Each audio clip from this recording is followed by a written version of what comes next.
Sitting at the table every night, hoping lady luck will treat me right. Can't win them all, so I've been told. Welcome everybody to the poker show. Small boy and big blindfold or call. Maybe I'll raise and I'll play for it all. Check, raise, slow play, I don't know. This hand sucks, so fuck it, I fold.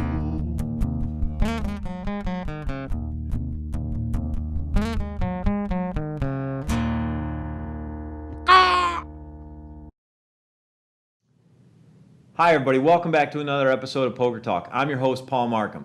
Now before we get into tonight's episode and tonight's topic, what I would really like to do is take a moment to say thank you to you, all the viewers who are watching this show. When I first came up with the idea to have an instructional poker show and put it on cable access TV, a lot of people told me nobody would watch it. They said either it was too technical and too intense of poker for anybody to understand, or even those hardcore poker people that were understanding what I was talking about and wanted to learn to be better poker players, they wouldn't watch it because of the channel we decided to put it on, cable access. Well, judging from the phone calls, emails, and letters that the station gets, and I get all the time from you, I can tell you're out there watching. I appreciate it. Thank you very much, and I hope I'm helping you make better decisions at the poker table. Hopefully, you're keeping records now and your bottom line is looking a lot better at the table as well. You keep watching, you keep learning, and you keep actually putting into effect, putting into practice the things we're talking about on this show, and your bottom line will get better in the long run, I promise you. Thank you so much for watching. Now, as far as the cable access thing goes, yeah, when we just started, we were on Lake Orion and Clarkston cable access. Guess what? Now we've moved to over 25 cable access channels around the state of Michigan. Awesome. I understand it's still cable access, but those of you that are watching, thank you. We're now on in Battle Creek, Kalamazoo, Waterford, Southfield, Redford, and Farmington Hills, just to name a few. So those of you out there watching on cable access and all of you producers at all the cable access stations around the state, thank you very much for putting our show on. We really appreciate it, and we hope everybody continues to enjoy. Now on to today's topic. What are we going to talk about today? What is the ultimate goal at a poker table? Now, many of you might say, duh, Paul, it's to win money. Sort of. It is, but we also have to break down how we're going to get to that point. Now, the ultimate goal for a professional poker player is to make correct decisions more often. That's it. Once we make a correct decision, like say we have pocket aces and someone else has pocket sevens and we push all in, the cards that come out, they're out of our hands. We put ourselves in a situation where we're going to win that hand the majority of the time, and we're going to play it that way over and over and over, and in the long run, we're going to win money. But on that particular hand, short-term luck is a factor, and that is going to be a big determinant as to who wins or loses for that day. So I think I heard Chris Ferguson say it once that poker is, one session of poker is 99% luck. A lifetime of poker or 1 year of poker is 99% skill. And I truly believe that, and I think it was a fantastic statement he made. So what we're looking at is making correct decisions at the poker table, not necessarily whether we win money or not on this particular session. If we make the correct decisions in the long run, we're going to make money that way. And that's what our goal is, okay? The ultimate goal is to be a winning player in the long run. Now, I know I say this a lot on the show, but it bears repeating. Once you make a correct decision, the cards are out of your hands. There's nothing you can do. You just hope for the best. So what we're going to do now is talk about making a correct decision on the river that is going to dramatically affect your bottom line if you're doing this wrong. We've talked about this in previous episodes, but I still talk to a lot of poker players out there, people that have watched this show, and they don't understand what I'm talking about. So I'm going to try to say it a little clearer today. Hopefully you could understand it before, but if not, hopefully today we'll clear it up. We're talking about bets at the river. There are exactly 2 times to bet the river. 2 reasons and only 2 reasons. I can't stress that enough. 2 reasons. What are they? No, I'm sure a lot of you said because you think you had the best hand. Nope. Because you think you have the best hand is not necessarily a reason to bet the river. The only times you bet the river are A, when you think somebody will call you with a weaker hand than yours, or B, if you can get somebody to fold a better hand than you have. Now let's see why those are the only 2 reasons to bet the river. Let's look at the first one. You said you think you should bet because you have the best hand. All right, let's say the whole way through you've got a set of aces and your opponent has been calling you and you put him on a flush draw. Now you're first to act on the river. If you bet and they have a flush draw that did not make it, obviously it's a busted flush draw now. If you bet out on the river, are they going to call you?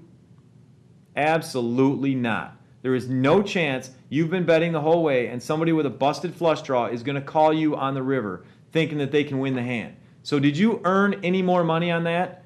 Well, some of you might say, well, I won the pot. You won the pot anyways. If you check and he checks and there's $50 in the pot, you're going to win $50 because you're going to flip up your set of aces and you're going to win the hand. What if you bet and he folds? There's $50 in the pot. You put 20 out there. He folds. You still win the 50 in the pot. You didn't win anything more. What happens if you play it a different way now? You know you have the best hand, but you check your set of aces on the river. What is that other person going to do now? All right, they can do two things. They can either check or bet. If they check, what happens? Turn your cards face up, you win the $50 that's in the pot, the exact same amount as if you would have bet and they would have folded. But here's the chance that it gives you to make some more money. If you check, you just gave them the opportunity to bluff at it. Folks, that's called inducing a bluff. You're going to check, they're going to bet. Now you can either raise or you can just call. Either way, you're going to get the same amount. If you check and they bet $20, now when you call, now you won 70. You won the 50 that was in the pot plus the 20. So you had the best hand. You knew it was the best hand. But by betting, you wouldn't get any more money out of it. But by checking, there's a possibility you grabbed an extra 20 or whatever they want to bet. See, now that's why you only bet the river with a hand that you think if somebody will call you with a weaker hand. Now, if you put that other person, say you have ace-king, and you put the other person on ace-jack or ace-10, that's a scenario where you would bet the river because they have a hand that can call you. It's not a busted flush draw or not a busted straight draw. They have a hand, ace with a worse kicker, that they can call you with. So that's a place where you would do what's called a value bet on the river. You bet it, hope they call, and you win that extra money. All right, let's look at the second scenario. If you have a hand that you know it cannot simply win by checking it, because if the other person checks and you flip your cards face up, you're going to lose, but you want to take a shot at this pot. Some people call this bluffing, and obviously that's what it is, but this is the time, this is the second reason you would bet the river, to get somebody to fold a hand better than yours. Now in this situation, a lot of people like to bet on the river with second, third, or even fourth pair. I don't understand why. They can't get called by a hand that can beat them. Say the board is ace, jack, 4, 9, 6. Okay, and you've got 9, 10. Okay, so there are two overcards to your pair. If you bet your pair of nines on the river, are you really going to get called by somebody that can't beat a pair of nines? Probably not. So you're not going to earn any extra money with that. But if you check, once again, you can induce a bluff. So this isn't the time I'm talking about. I'm talking about, let's look at that exact same hand, ace, jack, 9, 6, 3, and you've got deuce 4. For some goofy reason, you've got deuce 4. Here's a time you might want to bet the river, because there are a ton of hands that the other person could fold that beats deuce 4. You've got the nut low, so anything they're holding is a hand that beats you. So if you check and they check, they're going to win even if they've got 5 high. If they've got 5-7 or 5-4 or something like that, they're going to win the pot. So if you bet here, there's a possibility someone will fold a hand that's stronger than yours. So betting your medium pairs and medium hands on the river, probably a bad idea, because people aren't going to call you unless they beat you, and they're not going to fold a hand that's better than yours. So that's probably a bad idea. Betting a total crap hand on the river, that's got some merit, because you've got a ton of hands the other person could have that they can fold now that would have beaten you, because they're crap hands too. They're just better than your crap hand. All right, you understand the point now? The only reason to bet the river is if you can make more money with it. And you make more money by either A, getting someone to call you with a weaker hand, or B, someone to fold a stronger hand, because in that case, you earn the whole pot. All right?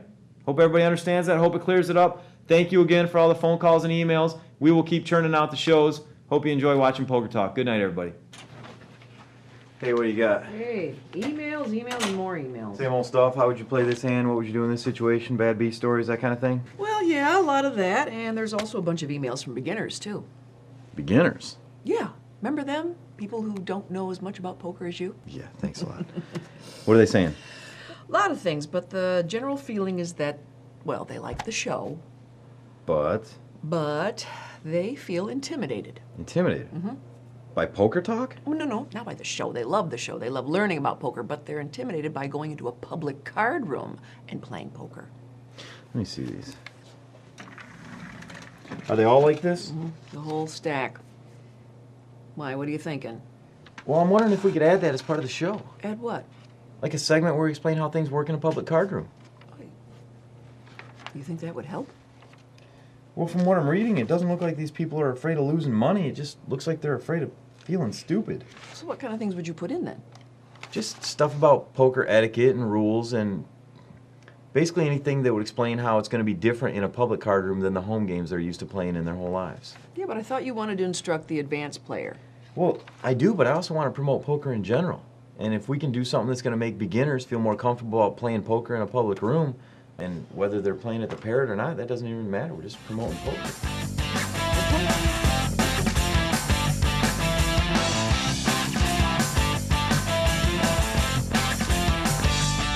Yeah, go, baby, go! No way! Catch-up interference! Whatever, you're started 3 inches below mine. Whatever, dude. I got this one. What are you guys doing?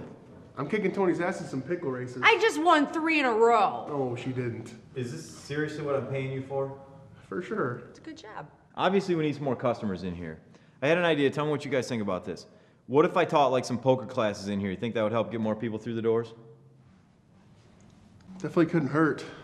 Is it gonna be like beginners classes or more like advanced classes? Yeah, and how would you tell people about it? What time would you run it? Would you do it before poker hours or would you do it during? Dude, I don't know all that stuff. All I know is I had the idea this morning and I just wanted to bounce it off you, see if you thought it might help. Well, you got some stuff to think about. Yeah, I think it would help. For pickles bigger than that.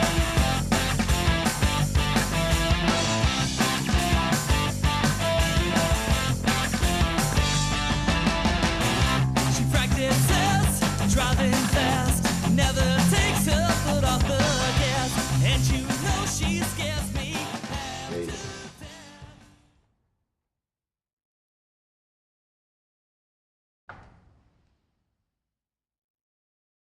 Time to call Gary. Time to call who raised. The only guy with $10 at the table. Looks like that is a smart guy. It'd take a hell of a lot to be smart at this table. Unbelievable. You there? You found this guy? You know what? You can have my blind. I'll bust you up later. Easy line, boys. She practices driving fast, never takes her foot off the gas, and you know she scares me half to death. Poker talk is poker talk with Paul. I said a poker talk, deal the cards, I'm gonna win it all. I said a poker talk is poker talk with Paul. I said a poker talk is poker talk with Paul. Hey, What are you doing? that was supposed to be locked. You left your keys in the door. Yeah. I was just messing around with some possible opening theme songs for Poker Talk. Nice. What happened to that guy that Karen had lined up for you? Yeah, that guy, he was really cool and everything, but apparently he's been getting a lot of good gigs, like opening for semi-good name bands, and so Yeah. now doing like cable access theme songs is beneath him. He wants a whole bunch of money to work with us, so that stunks. I just had an idea. A lot of people that watch our show, the poker players, they're in bands too. What if I just threw something out there on Poker Talk that we just have a contest of all the viewers could send in at the opening theme song, and we just listen to them all, pick the best one, and that becomes a new theme song for Poker Talk. Cool idea. I mean, do you think you'll get anybody? It can't hurt. It's either that or this. All right, good point. Yeah. Where are you coming from anyways? I had an audition. Was it that Francis McDormand lookalike thing that Karen gave you the other day? No, it was for a little independent thing. It's called Pickup Lines, the musical. Really? Yeah, it's really funny, too. I think you'd like it. Pickup lines. Yeah. That's a great title. What is it, like a comedy or a drama or a tearjerker or what? Paul, I just said it was funny. Oh yeah. My bad, comedy, all right. So how'd it go anyways? You give a good audition? Oh, it went good. Think you got a chance to get in the part? Maybe. What do you mean maybe? Was the director there? Yeah. Didn't he give you any feedback, let you know how you did? No. Just you look like you don't even care. Paul, I care, but I mean, honestly, when I go into an audition, my goal is to give the best audition I can. After that, it's out of my hands. Let me ask you something. You've told me lots of times, like, acting is your life. Mm-hmm. What if someone told you you were never ever going to get a role on stage, in front of the camera, anything? Would you still act just for the sake of acting, just to do it? Or do you kind of need the audience or the camera or whatever there to kind of validate what you're doing? Oh, come on, how can you just move the hand like that? Hold that thought. This is Gary. You know how he gets. I got to take care of this right now. Okay. But I want to hear the answer. You had that, I had a flush. Come on, I thought 2 pair. 2 pair. Flush beats 2 pair. You had a runner flush. How lucky can you get? Yeah, got lucky, man. It's all about luck. You know, the worst part about it is you don't even know how far behind you are in the hand. And you whine. Just like with the ladies, man, you think you get nothing because it's all about luck. Some people are lucky like me, and then there's people like you. Paul, you listen to this donkey over here talking about how poker's all luck? You got anything to say about this? Yeah, Gary, the only thing I can say is you got to stop calling the other players' names or we're going to have to 86 you. He's acting like a jackass all day. Gary. Look, I admit it, I got a little lucky on that hand, but your boy Paul here, he isn't going to tell me anything about cards I don't already know. You know what? Now you don't even know who or what. Yeah, I know exactly who and what I'm talking about and to. If he sat down right now, I'd have all his chips in a half hour. Really? Yeah, really. Paul, you want to chime in on this at all? He's got nothing to say, man. I've seen the show. It's okay. He knows his stuff. He knows a couple things about cards, but he's become exactly what he never wanted to be. All those years, man, that's exactly what you are. Oh, yeah, what's that? Yeah, you're just a guy that owns a freaking room, man. You talk about cards, your face is on TV, you got a little show. You don't play anymore, man. When's the last time you actually played? Not since I opened this place, I started doing poker talk. Talking about poker? Yeah, how long's that been? About 6 months. 6 months. 6 months. How many real players go 6 months without playing? So, all the paperwork's done. I mean, can you think of anything else we need to do before we go home? No, that's it. Thanks, Jess. Paul? What are you thinking about? Just something a player said to me today. Hey, Jess, can I ask you something? Give me an honest answer. Yeah, absolutely. Am I doing a good job here with Parrot Poker? Yes, Paul. Everybody loves it here. I mean, it's like a second home to a lot of people. Yeah, but Jess, I was making more as a player than I am running this place. Remember what it was like back then when we first started dating? Me playing cards all night and sleeping all day? Yeah. What are you saying? Just I'm thinking about selling the place. Really? I love this place, but I gotta be honest, I'm no business owner. I'm a poker player. And it's not just what I do, it's who I am. I mean, when I sit down at a table, instantly I can tell who's there to play for fun and who's there to play for money and who's there because they're, just getting away from their wife and all those things that I can't even explain it. It's what I do. It's who I am. So, would you keep doing the show? Would you keep doing poker talk? I mean, yeah, probably. I guess so. I don't need to own this place to do that. And I like doing the show, and I think people actually like watching it. Yeah, I mean, they love it, Paul. So you'd be okay with me selling this place and just going back to playing full time? God, I just want you happy.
Another summer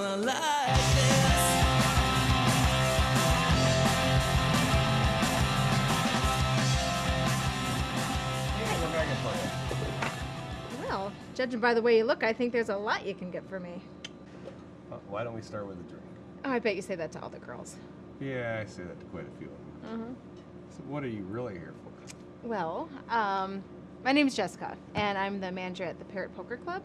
And the owner's going to be giving out lessons. So I just wanted to know if maybe we could put a couple flyers up. Are you going to be giving out lessons? Yeah, you can put these flyers up. Okay. Thanks. I might even show up. Well, I hope you do. Summer like this.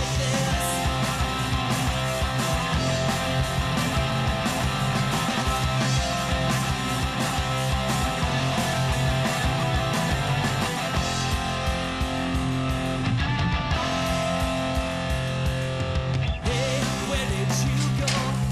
'Cause I'm not done. No, I think that's a great idea. You know what? Just go ahead and do it. Because he's gonna love it. He's absolutely gonna go crazy for it. And you... Okay, well, you know what, Karen? He just walked in. Oh, yeah, he's totally excited. So, no worries. Okay, thank you. Karen, you are a doll. What is this, and what am I excited about? Okay, now, Paul, before you get upset with me, Jess, you know what? I'm just gonna come out and say it. You are teaching a poker class. I am. Yep, a few, actually. Oh, now it's a few poker class. Jess, I'm not qualified to teach a poker class. Yes, you are. You know more about this stuff than anybody I've ever known. I mean, people are constantly coming in here asking you advice from you at the table, at the room. That's different, Jess. That's about a specific hand. That's not teaching a class. And what is Karen all excited about anyways? Karen thinks it's a great idea. And so she wants to bring in cameras and she wants to film you doing basically the class. So now I'm teaching a class in front of a live audience? She loves it. And Paul, think of it like this way. It'd be like a Paul Markham poker seminar for cable access. Jess, I'm not ready to do this, and you've got me scheduled for Sunday? That doesn't give me much time to prepare. Well, you know what? Then I suggest you quit whining and you get to work. Because to be honest, Kevin and Tony, they've been out plastering flyers everywhere.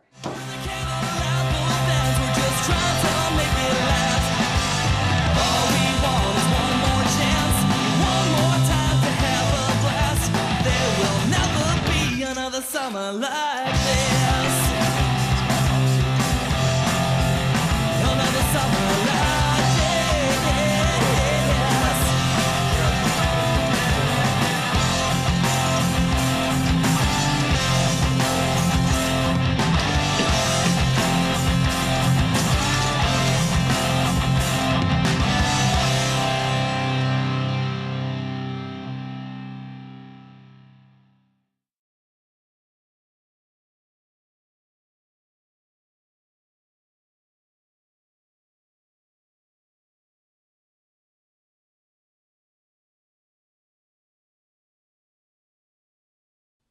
About 10 years ago, I was going through a really hard time.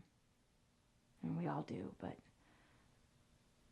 my friend said that it looked like I'd aged 10 years in 2 months. And he was right. I felt like I was being weighed down by baggage. So one day, he grabbed me, he grabbed the suitcase, and he grabbed the door, and he dragged me down to the water in the pouring down rain. And we filled that thing up for 20 minutes with rocks and stones and sand. And when we got done, he handed it to me. And it was so heavy, I could barely lift it. And he said, "This is your baggage. Even if you're not ready to let it go, you don't have to carry it with you. Whenever you want it back, just come get it." And it took me about a day to realize he was right. And even if I wasn't ready to let it go, I didn't have to carry it with me everywhere I went.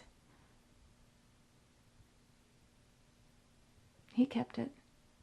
He kept his word. He kept it underneath his bed for years. When I flew back to California for his funeral, I found it. It was there, underneath his bed, right next to his. I took them both down to the water, where we had filled mine up. And probably his too at some later date. And I emptied them. And for the first time in a long time, we were both finally free. And once in a while, a little sand will still fall out. I'm so glad you came to see me. Won't you stay a while? Life goes by so quickly. Don't forget to smile. My grandpa moved south for greener hills. I kept his picture on my windowsill. He played golf and gave out $2 bills. Yes, that's the way life